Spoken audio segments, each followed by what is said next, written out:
Selamat sore, Assalamualaikum warahmatullahi wabarakatuh. Dilaporkan di lokasi longsoran Dusun Kedung Rejo, Desa Sukomulyo, Kecamatan Pujon. Saat ini terjadi longsor.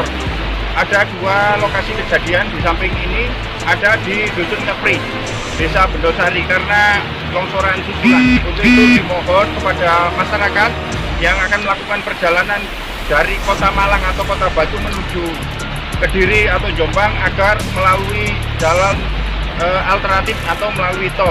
Untuk itu dimohon kepada masyarakat sekitar, termasuk juga warga, karena situasi saat ini hujan deras.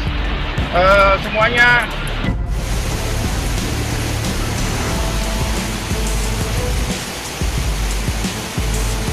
aduh